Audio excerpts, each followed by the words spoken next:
संदीपजी, आज महत्वपूर्ण बैठक तुमची सगळ्यांची पार पडलेली आहे. विशेषतः दिल्ली या मुद्द्यावर पुढे कसं जायचं याबद्दलची ही बैठक होती. तर या बैठकीमध्ये काय नेमकं ठरलंय, कशा पद्धतीने हे आंदोलन पुढे नेलं जाणार आहे? बघा, मुळात असं आहे की ज्या पद्धतीने हिंदी भाषेची आडमार्गाने सक्ती करण्याचा प्रयत्न हा राज्य सरकारकडनं केला जातोय. भाषा जगली तर आपण सगळे जगणार आहोत. त्यामुळे या गोष्टीला विरोध करणं तर आहेच, पण तो टोकाचा विरोध करण्याचा निर्णय हा सर्व महाराष्ट्र सैनिकांचा आहे आणि तसा आदेश सन्माननीय राजसाहेबांचा सुद्धा आहे. आणि त्या दृष्टीने आजची ही बैठक आम्ही घेतली होती. येणाऱ्या आठवड्याभरामध्ये सह्यांची मोहीम असेल, निदर्शनं असतील, जनजागृती असेल, त्यासाठी शाळांच्या बाहेर पालकांच्या कॉर्नर मिटिंग घेणं असेल, हे असा भरगच्च आंदोलनाचा कार्यक्रम हा पुढच्या आठवड्यात महाराष्ट्र नवनिर्माण सेनेच्या आमच्या सर्व महाराष्ट्र सैनिकांतर्फे राबवला जाणार आहे. हा मुंबईपुरता असणार आहे का पूर्ण महाराष्ट्रावर याचे पडसाद आपल्याला उमटताना दिसतील. मुळात असं आहे की ज्या पद्धतीची सक्ती, म्हणजे गुजरातमध्ये हिंदी भाषा कंपल्सरी नाही, बरं उत्तर प्रदेशमध्ये तुम्ही तिसरी भाषा कुठली शिकवणार आहे त्याचं उत्तर सीएम देताना दिसत नाही. सीएम फक्त बोलतात राष्ट्रीय धोरणामध्ये लिहिलेलं आहे. राष्ट्रीय धोरणामध्ये असं लिहिलेलं नाही, हे सीएम वारंवार खोटं बोलतायत. त्यामुळे ह्याच्या मागे नेमका काय डाव आहे हे सगळं करण्यामागे हा महत्वाचा विषय आहे. आणि म्हणूनच या आडमार्गाने हिंदी भाषाची जी सक्ती केली जाते याला महाराष्ट्र नवनिर्माण सेनेचा महाराष्ट्र सैनिक हा रस्त्यावर उतरून विरोध करेल आणि टोकाचा करेल आणि त्याची जबाबदारी मग राज्य सरकारची असेल. यावेळी देखील राष्ट्रपती यांनी सांगितलं होतं की जर ती सक्ती करण्यात आली तर मनसेचे आंदोलन उभं करेल त्याला सरकार जबाबदार असेल. एकीकडे आपण पत्रक शाळांना देत आहात, मुख्याध्यापकांना भेटत आहात, दुसरीकडे मनसेचे काही कार्यकर्ते जे आहेत ते पुस्तक देखील जाणत आहेत. तर ते पुस्तक जाणणं चुकीचं आहे कारण ते इतर माध्यमांच्या शाळांचं पुस्तक आहे असं दादा भोसेंचं म्हणणं आहे. ते पुस्तक कुठले जाणणं चुकीचंच आहे आणि ते काही योग्य नाही, त्याचं काही आम्ही समर्थन करत नाही. परंतु त्याचबरोबर आणखी एक शिक्षक संघटनांमधनं किंवा मुख्याध्यापक संघटनांमधनं एक मत प्रवाह असा बाहेर पडलेला आहे की मुख्याध्यापकांना जाऊन समजवणं किंवा त्यांना इशारा देणं हे पण योग्य नाहीये. त्यांच्यावर राज्य शासन किंवा शैक्षणिक धोरण हे त्यांच्यावर बंधनकारक आहे. त्यामुळे त्यांना जाऊन जाब विचारणं किंवा त्यांना आम्ही जाब विचारत नाही आहोत. मला वाटतं त्यांचा गैरसमज झाला असेल. आमचं पत्र जर तुम्ही राजसाहेबांचं वाचलं तर त्यांनी स्पष्टपणे म्हटलंय की आमचा हा जो लढा आहे या लढ्यामध्ये आपणही साथ द्यावी. त्यांनी बघा असं आहे, सगळ्या मुख्याध्यापकांनी जर राज्य सरकारला कळवलं की आम्ही याला हिंदीची भाषा शिकवणं बरोबर नाहीये तर मला असं वाटतं राज्य सरकारही वेगळा विचार करेल. शेवट दबाव निर्माण करणं हे लोकशाहीमध्ये काम सगळ्यांचंच आहे. ते मुख्य अध्यापकांचं सुद्धा काम, जर त्यांना वाटत असेल की हे चुकीचं होतंय तर त्यांनी सुद्धा तो दबाव निर्माण केला पाहिजे ना. शिक्षक हा काही सरकारचा गुलाम नाहीये. मुख्याध्यापक हे सरकारचे गुलाम नाही आहेत. आपल्याला आठवत असेल तर इंग्रजांच्या काळात पण मुख्याध्यापकांनीच शाळांमधनं उठावाचं शिक्षण दिलं ना. त्यामुळे शिक्षकांची ती जबाबदारीच आहे. जर एखादी गोष्ट समाजात चुकीची घडत असेल तर ती बदलण्याचं काम सुद्धा शिक्षकांचं आहे. त्यामुळे आमच्यावर दबाव आहे, आम्ही काही करू शकत नाही अशी बोटचेपी भूमिका ही शिक्षकांनी सुद्धा घेतली नाही पाहिजे. आत्ताच एक अशी माहिती पुढे येते किंवा अशी एक बातमी पुढे येते की उद्धव ठाकरे यांनी त्यांच्या पक्षातल्या पदाधिकाऱ्यांना असं सांगितलेलं आहे किंवा असे आदेश देण्यात आलेले की जनतेमध्ये जा आणि शिवसेना आणि मनसे युतीबद्दल त्यांचा काय युती किंवा आघाडी करण्याच्या संदर्भात त्यांचा काय मतप्रवाह आहे तो जाणून घ्या आणि युतीसाठी ते सकारात्मक. मला असं वाटतं 2019च्या वेळेला जेव्हा महाविकास आघाडीमध्ये गेले तेव्हा जर असा सर्वे त्यांनी केला असता तर कदाचित आज शिवसेनेचे 2 तुकडे झाले नसते, आज एकच शिवसेना असते. म्हणून कदाचित हा शहाणपण सुचलं असेल. पण एकंदर आपण बघतो तर अजूनपर्यंत भाषण झालं, वक्तव्य होत आहे, पण प्रस्ताव हा शब्द जो तुम्ही वापरला तो अजूनपर्यंत आला नाही. हा यायला एवढा वेळ मी तुम्हाला सांगू का, मुळात आहे ना भरपूर विषय आहेत राज्यामध्ये ज्याच्यावर आवाज उठवणं आवश्यक आहे. ज्याच्यावर मला असं वाटतं युतीमध्येच काही लोक अडकलेले आहेत. आम्ही युतीच्या बाहेरच्या महाराष्ट्राचा विचार करतोय. राजकीय जो परिभाग आहे त्याच्या बाहेर जाऊन विचार करतोय आणि आम्हाला असं वाटतं सध्या आम्ही कोणाबरोबर युती करणार किंवा कोणाबरोबर आघाडी करणार ह्याच्यापेक्षा महत्वाचा विषय राज्यामध्ये ज्या पद्धतीची हिंदी सक्ती आहे त्याला विरोध करणं आहे आणि त्यासाठी मी उतरलेलो आहोत रस्त्यावर आणि सध्या आमचा फोकस तिकडे आहे. पण युतीकडनं सातत्यानं असं म्हटलं जातंय की भूमिका घेतलेली आहे. त्यांचा देखील हिंदी सक्तीला विरोध आहे, त्यांचं देखील हिंदुत्व आहे, त्यांचा देखील मराठी माणसांसाठी असलेला लढा आहे. जर दोन्ही पक्षांच्या एकत्र भूमिका असतील तर दोन्ही पक्ष एकत्र येण्यासंदर्भात कार्यकर्ते आणि पदाधिकाऱ्यांचं नेमकं काय म्हणणं आहे? नाही मग त्यात काय म्हणणं असं आम्ही आमचं आंदोलन करतोय, त्यांनी आंदोलन करावं, त्यांनी उभं राहावं.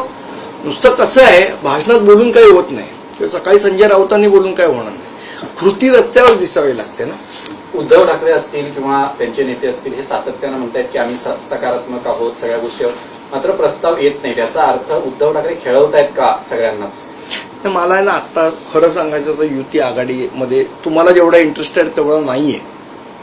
त्यामुळे आम्हाला आत्ता महाराष्ट्र राज्य मराठी भाषा याचं हित जास्ती महत्वाचं आहे. त्यामुळे आमचं त्या दृष्टीने विचार चाललाय आणि त्या दृष्टीनेच काम चाललंय. बाकी हे जे तुमचे इंटरेस्ट आहेत ते सध्या आमचे इंटरेस्ट नाही. कालच्या वर्धापन दिनाला जेव्हा बाहेर आम्ही कार्यकर्त्यांच्या पदाधिकाऱ्यांच्या प्रतिक्रिया घेतल्या तेव्हा त्यांच्यामध्ये या गोष्टीला घेऊन प्रचंड उत्साह दिसला की शिवसेना आणि मनसे एकत्रित येत आहेत. त्यावर मला एक सांगावं, ठीक आहे, मला एक सांगा प्रणाली मॅडम, काल जो उत्साह दिसला तो ह्याच्या आधी कधी 1 वर्षापूर्वी नाही दिसला, ह्याच्यापूर्वी 2 वर्षापूर्वी नाही दिसला. 19 वर्ष झाली मनसे स्थापन, तेव्हा कधी उत्साह वाटला ना, हल्लीच का तो उत्साह वाटायला लागला याचा कधी विचार करणार आहोत की नाही आपण? अचानक उत्साह का वाटायला लागला, अचानक बॅनर का लागायला लागले? हेच संजय राऊत 4 महिन्यापूर्वी आम्हाला बोलले की बाळासाहेबांचा फोटो का लावतात ते आमच्या मुलातले लावलेले तेव्हा, बरोबर ना? मग तेव्हा 4 महिन्यापूर्वी अचानक विचार बदलण्याचं कारण काय? अचानक सकारात्मक सगळे झाले, कारण काय? काही गोष्टींची कारणं तर दिसायला लागतील. माझा वेगळा प्रश्न, आज त्यांचे 20 आमदार आले, हे जर 60 आमदार आले असते तर एवढे सकारात्मक खालचे शिवसैनिक तरी असते का? मग 2017 जेव्हा आम्ही प्रस्ताव दिला तेव्हा त्यांचे शिवसैनिक तेवढे का सकारात्मक नव्हते? आम्ही जेव्हा 2014ला प्रस्ताव दिला तेव्हा त्यांचे शिवसैनिक का सकारात्मक नव्हते? तेव्हा त्यांच्या कार्यकर्त्यामध्ये का उत्साह नव्हता? या प्रश्नांची उत्तरं पत्रकार म्हणून आपण कधीतरी समोरच्यांनाही विचारा. प्रत्येक गोष्टीचं उत्तर फक्त महाराष्ट्र नवनिर्माण सेनेने द्यावं असं नाही. तेव्हा काय हे सगळेजण मुग घेऊन गप्प होते? याच्या आधी का पोस्टर लागली नव्हती 2 भावांनी एकत्र यावं म्हणून? सतीश वाळुंजेंनी लावली नव्हती का पोस्टर? मग तेव्हा का नव्हते सकारात्मक? असं आहे की ठीक आहे, मी हे समजू शकतो की तुमच्यावर वेळ वाईट आली आहे आणि त्या वेळेमध्ये तुम्ही विचार करताय की स्वतःचा पक्ष कसा आपण पुढे न्यावा, त्याच्यासाठी म्हणून तुमचे प्रयत्न चाललेत. अतिशय सामान्य, त्याच्यात काही वावगं आहे गैर आहे असं मला म्हणायचं नाही. पण त्याचा तो अर्थ काढून तुम्ही आम्हाला परस्यू करू शकता, आम्हाला प्रेशराईज नाही करू शकत कुठल्या गोष्टीला. ज्या वेळेला त्याचा निर्णय घ्यायचा आहे त्यावेळेला योग्य तो वेळी राज ठाकरे घेतील. तुम्ही आता अशा प्रकारे आम्हाला प्रेशराईज करण्याचा प्रयत्न कोणीही करू नये. ज्या वेळेला योग्य वेळ असेल त्यावेळेला योग्य तो निर्णय ते घेतील. पण रोज उठून सकारात्मक आहे नंतर काहीतरी त्याच्या आधी कधी विचारलं? शरद पवारांबरोबर जायचं विचारलं? शरद पवार साहेबांबरोबर जाऊ का, काँग्रेस बरोबर जाऊ का, किंवा बैठका घेतल्या का नगरसेवकांच्या का आमदारांच्या?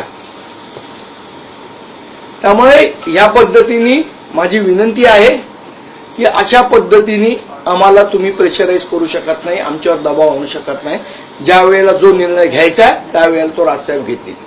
दबावाचं राजकारण कोणी करू नये, आपल्या माध्यमातून तर करूच नाही. गुणरत्न सदरवरती असं म्हणतायत की गुणरत्न सदावरती हा माणूस त्याच्या पाठीत 4 माणसं नाहीत, त्या माणसाच्या प्रश्नांना मी उत्तरं देणार नाही. सर, हे मूळ मनसेच्या मराठी आणि इतर ज्या महत्वाच्या मुद्द्यांवरून लक्ष विचलित करण्यासाठीचं हे प्रेशर टॅक्टिक आहे असं तुम्हाला वाटतं का?